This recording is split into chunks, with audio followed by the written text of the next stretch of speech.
Minecraft, with an appropriate splash screen for international travel. It is Brian, and we are going to do some more exploration and tactics today. We're continuing our caving expedition while I'm telling stories of my travel. In this episode, I will finish up different stories I have from traveling in Singapore, and in a future episode, we'll talk about Vietnam and Bali, but let's go ahead and get started. Welcome back to Exploration and Tactics. And we are picking up right where we left off last time, which is to say that I was exploring underground while telling stories of my trip, and I had gotten, I don't know, about halfway through talking about Singapore, I guess. And so I'm going to continue talking about that. And just trying to check out the area that we got down here. This looks like it might be promising for some resources. With the little bit of exposed lava that we have over here, so let's go ahead and try to go in this direction. Let's see. The time I was there in Singapore was over Chinese New Year, or Lunar New Year. And it just so happens I was talking a little bit about kind of ethnic breakdown of people in Singapore, and there's lots of Chinese and also Indians and Malaysians and Indonesians and other, so they have downtown, they have, like, there's a Chinatown. That's right, we got a zombie potato, which I will eat raw, because I am just that crazy and in the mood to eat a potato in order to get it off of my bar. How are we doing inventory-wise? Yeah, we're still okay for a little bit.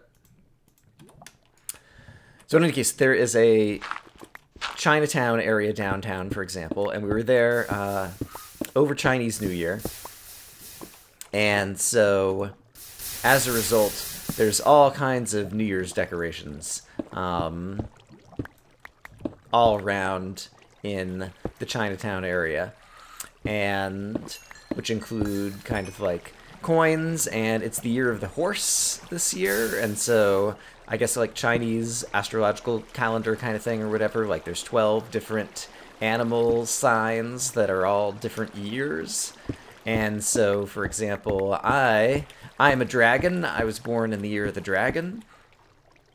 But depending upon, you know, what year it is, and again, it's like goes on a lunar calendar or whatever, and so the new year this year was around February 1st. Oh good, this actually goes to a new spot that we haven't lit up yet.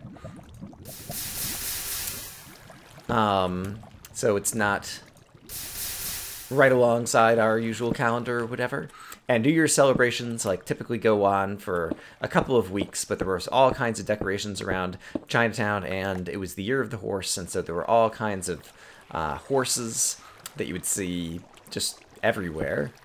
Am I actually still picking these up, or did my inventory just fill? No, I am still picking them up. Okay. I see. It's the cobblestone I'm not picking up. Let's go ahead and take a moment to set down the ender chest once more and see if we can stack up a few of the items that we've gotten stacks of, or that we just want to put some of away. Like so. That will free up a little bit of inventory. Yeah, I don't mind throwing a stack of cobble in there as well. Alright, that's good enough for now. We freed up a few inventory slots. And then once again, I need to get the Silk Touch pick back out in order to pick this guy back up. Great. And we'll leave some dirt on the bar. Great. And I have a full stack of coal and then some. So let's also create some more torches, torches, torches! Brian always loves his torches. Hooray! And not bother mining up any more coal at this point, because I think we're good for that for a while, because I still got plenty of torches too. What was I saying? Right, Chinatown, Chinese New Year. One of the most famous places to eat. Singapore has lots of hawker stalls. You can think about it just kind of like outdoor food courts in different areas downtown.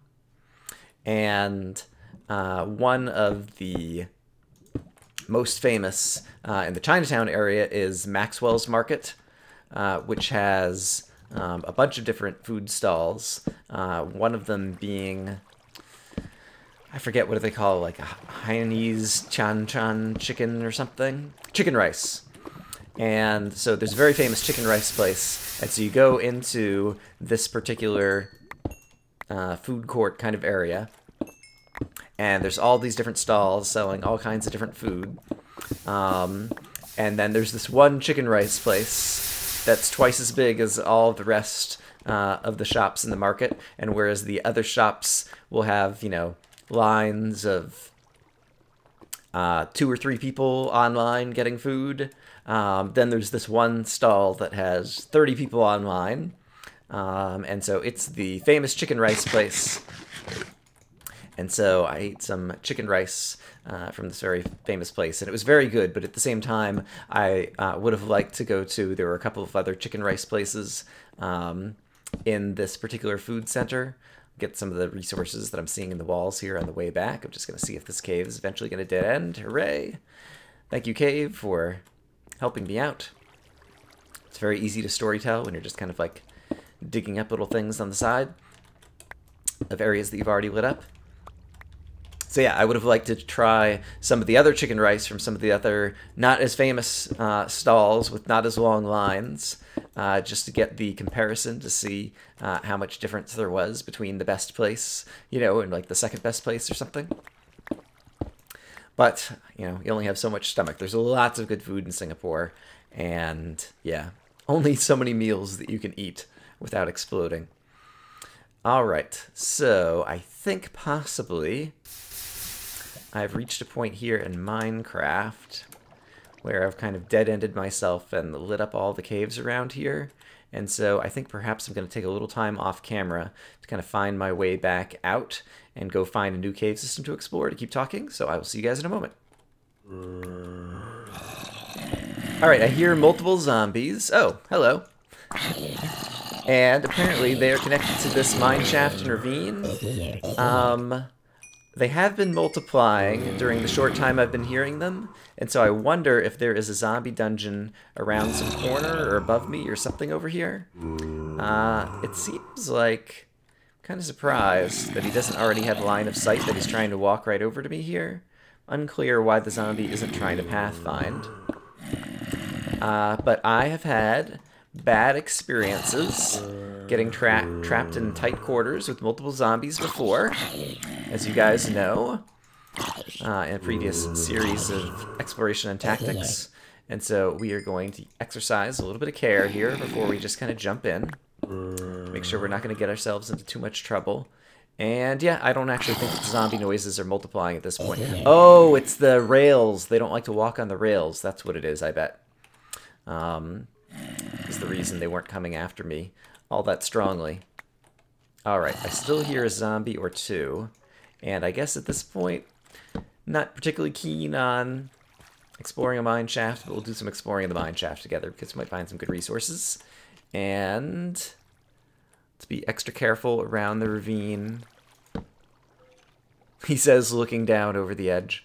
Alright, I think we are kind of at the corner of the ravine here. Does this actually go up? Doesn't sound like it. There is something up there that looks like it might be more mine shaft. Let's do this. Let's go zing, zang, zoom. Like so. And then let's block that off so I have a place to walk around. And then let's see if kind of up through this wall. Yeah, there is more mine shaft right up here. Alright, let's go up here. Oh, hey! And there's a mine shaft chest. That's convenient. How convenient! I do not need pumpkin seeds. I guess since I'm collecting redstone, I'll take the redstone. I already have a pumpkin farm. Thank you very much. I believe I see a creeper up there.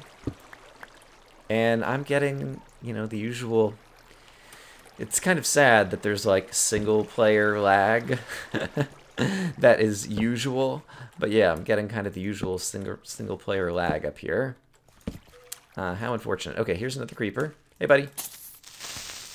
Not sure why you were also seeming to get a little bit foiled by the rails, it seems. I'm pretty sure I heard... Oh, dear. Okay, cave spiders. I think I got enough light there. Oops, crap. I just took out the light. Oh, yeah, blow up, blow up, blow up. No. Do not hit our hero. I hear another one. I think I have enough light in there that he might be passive. Let's add even more light right there. Yeah, don't come attack me. Let me go ahead and take out your spawner. Don't care to keep that. Darn it! I said don't attack me, big dummy. It's supposed to be passive in the light. How much poison do I've got? 8 seconds. That's not so bad. Is my... Yes, my... what am I trying to say? My food bar is up. So we are okay. Alright, so I think... Yeah, we can go back to exploring. And talking more about Singapore. So let's see, I was talking about Chinatown. Oh, there's another cave spider spawner. Alright. My hearts will come back up just in time to go back down. Darn it. It's a single player, lag, spike, whatever. Can I shoot you from here? I can. Nice. Alright, let's get one more. There we go. Nice work. And let's go ahead and take this out. How's my iron sword is not doing... Hey, diamonds! Alright, that was totally worth it. I already have watermelon, so I don't need these other seeds. But I'm definitely running low on an iron sword. And since I don't hear any other multiplying spiders, I think now would be a good time to create a fresh iron sword. And while I'm doing that, I can move on. We just talked about Chinatown. I'm going to go ahead and combine these. I think it would be a little more than I needed. That's fine.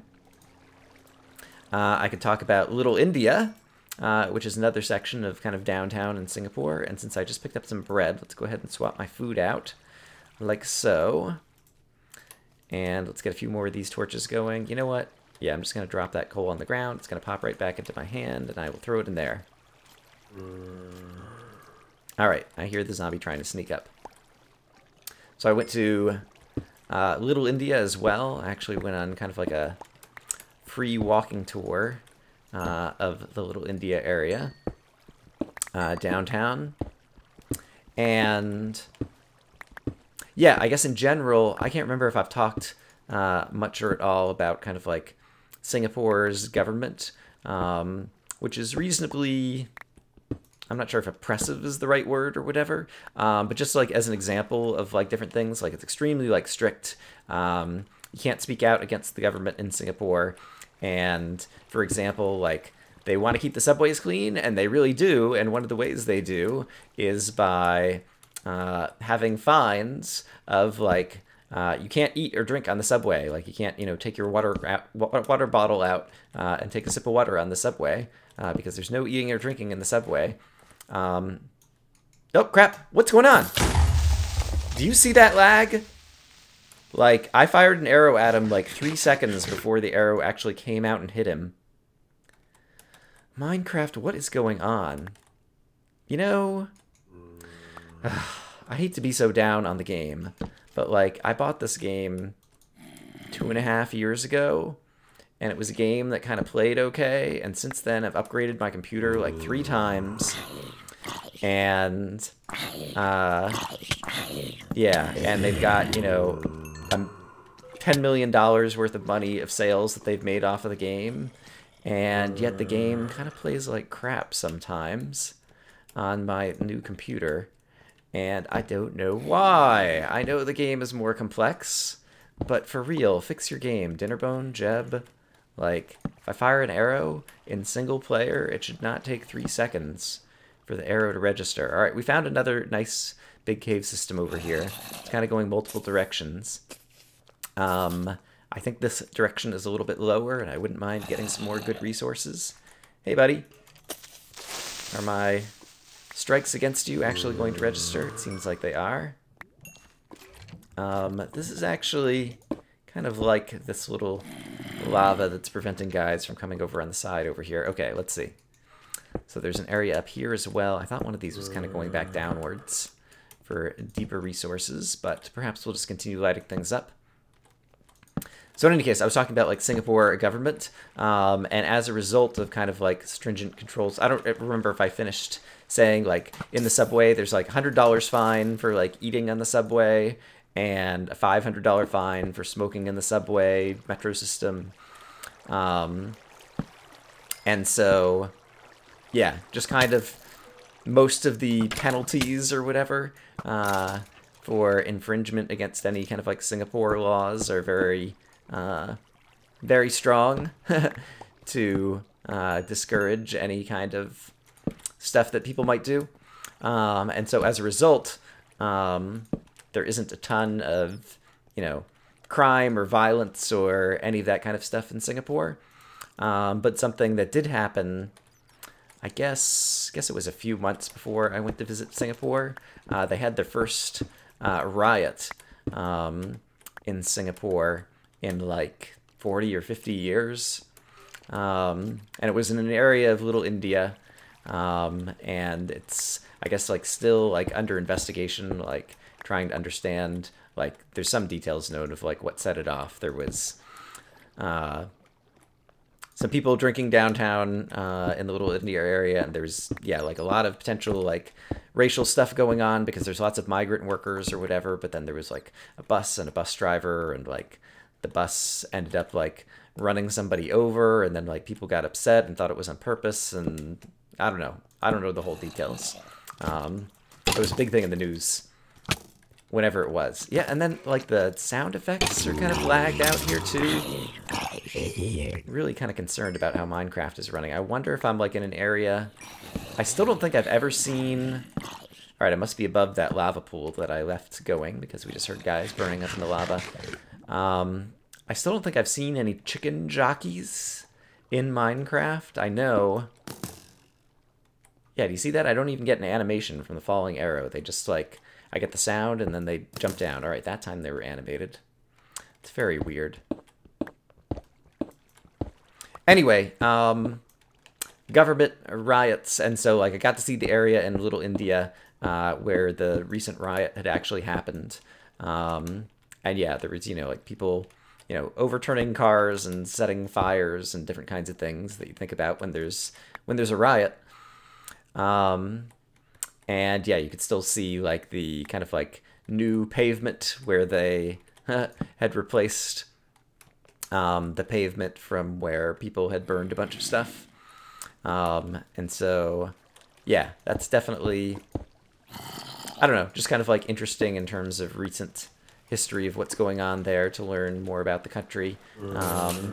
And yeah, I mean, it's just like same kind of things that you would encounter, here in the US in terms of some racial tensions and dealing with how, like migrant workers are treated in the country and natives versus foreigners and different race issues and all kinds of things get kind of brought to the surface when something like that happens. And yeah, so that's interesting just from the perspective of you could go to different places all over the world, and there's a lot of things that are different, but then there's also a lot of things that are still similar or the same in terms of the same types of problems that people have to deal with. All right, this cave system is going all kinds of directions, but that's great, because that means we have lots more lighting up we can do and lots more storytelling Brian can do. I just hope I don't run out of wood with all the torches I'm going to create. And I'm basically just trying to light things up, and then we'll pick up some more resources on the way back. Okay, I think I see light coming from the surface over there. So we're near the surface once again. And it's gotten somewhat quiet. I wonder if it's nighttime and monsters are spawning on the surface outside. But I'm hoping that this is going to kind of dead end on me, maybe. And then I can walk back through. Come on, dead end. You can do it, cave. Yay, okay. Let's pick up some resources on the way back. So let's see. I talked about, once again, food in Chinatown, went to Maxwell's. In Little India, there is a very famous biryani place that would have some delicious rice. But once again, I was there right around Lunar New Year, and so a lot of people take time off, and a lot of shops and things were closed, especially right around the New Year, but even for a number of days afterwards. And so when I was there, I tried to go to this very famous biryani rice place. But sadly, Bismillah's, I think is what it was called, it was closed. All right, it is nighttime out indeed. So that means monsters, a lot of them will be spawning on the surface out at night, which means I'll probably encounter fewer monsters in the cave. And so that's also good for the storytelling that we are doing. So yeah, unfortunately, that was a meal that would have been good to eat that I didn't get a chance to eat because the shop was closed that day for the new year. Let me take a look at my notes. So we talked about that. We talked about that. What else we got? Right. I don't know that I talked about the Singapore airport at all. Singapore, since it's like this, tiny dot of a country, has the one international airport, Changi Airport, and it is a very nice airport, both from the perspective of just being kind of beautiful and organized, as well as and fast, as we'll talk about in a bit. Oops, I'm creating more coal, and I don't yet have the inventory space to deal with it. So let's do this. Oops, let's drop the coal back on the ground, create some more sticks, and then create some more torches. Hooray! Okay, and then I can pick up the coal.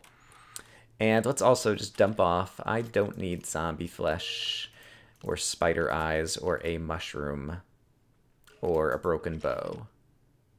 All right, the rest of the stuff I don't mind carrying. Great. I hear some skeletons somewhere, so maybe we'll find them on the way back. Yeah, the airport is...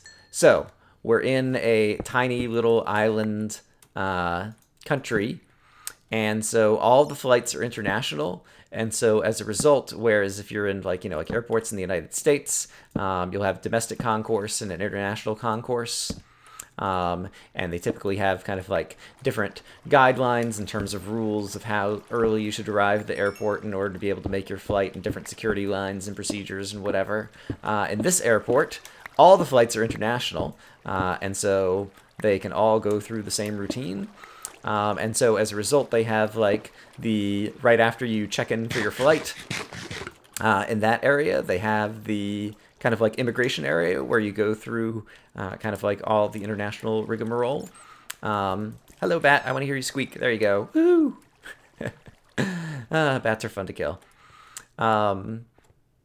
And so it ends up being very efficient because that all goes through one area, and obviously everybody who goes through the airport deals with that, and so they have people doing that all the time, and the lines were never all that long. This is... Yikes. That goes way straight up. Probably goes just about to the surface, but I can't quite see the top, and I'm worried monsters will fall on my head. It doesn't look like there's that many resources there, but there's something here. Let's go this way. Fun, fun, fun. And so as a result, whereas in the US, like for an international flight, you might arrive at the airport like 2 to 3 hours ahead of your flight in order to make sure you're going to get there on time.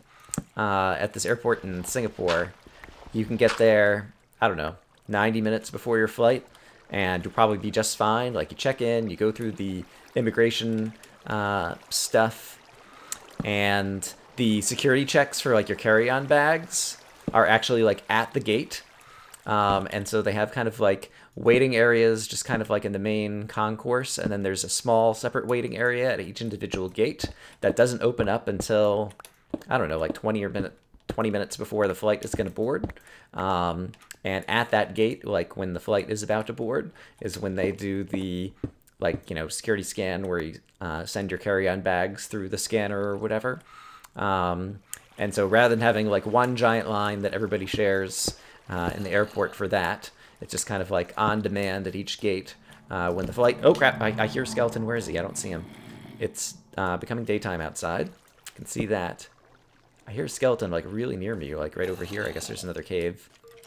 At this point, we've probably exhausted most of this cave, and since it's turning daytime and I filled up a non-trivial... Oh, I see. We're up in the extreme hills over here. Yeah, I filled up most of my inventory already. So yeah, let's go. We're not too far from home. Let's go stop by home. Assuming we can find it. Let's see, which way did I believe home will be this way. Assuming I have my directions correct. Yeah, I believe home is right over here. I still really enjoy the new terrain in Minecraft, I must say. I like the look of these extreme hills. Yeah, like the flower forest, like near back where we spawned, is back over this way, and then my current base is right over here. Hooray. I don't know that I've seen it from this perspective, but I knew approximately the lay of the land and which way I needed to head.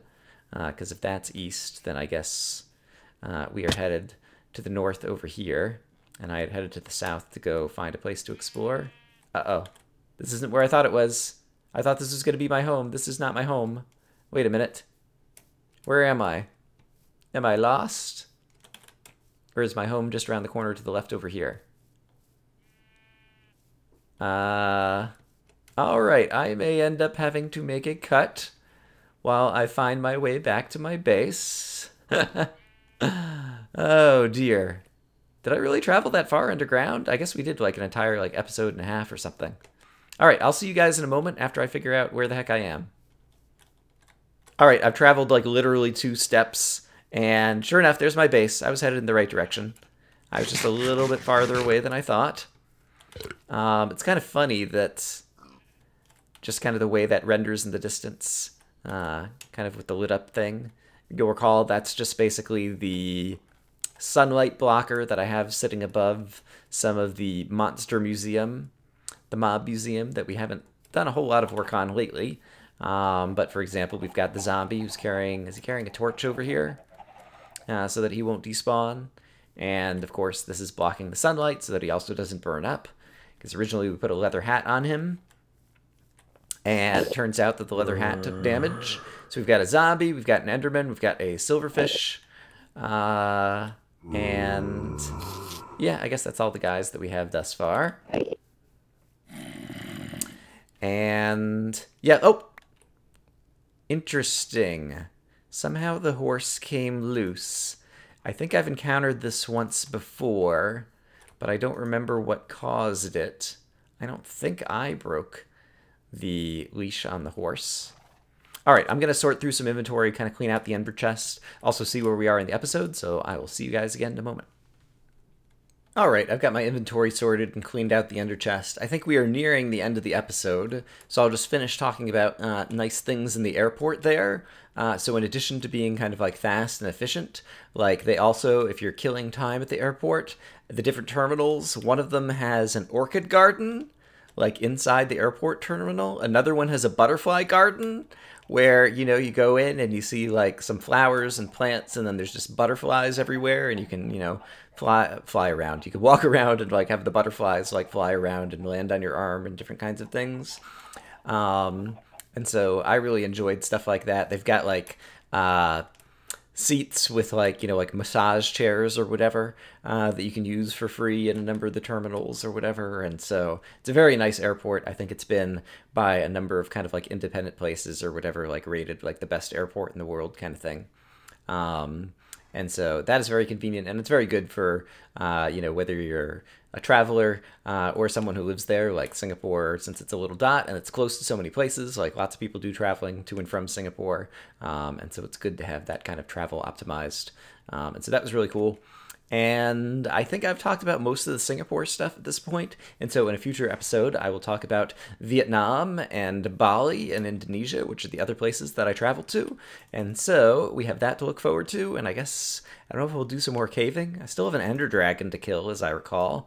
So maybe I could try to fight the Ender Dragon and tell some stories of travel. I'm not sure. In any case, I hope that you guys are having a great day, and I will see you again soon with more exploration and tactics with Brian. Bye-bye.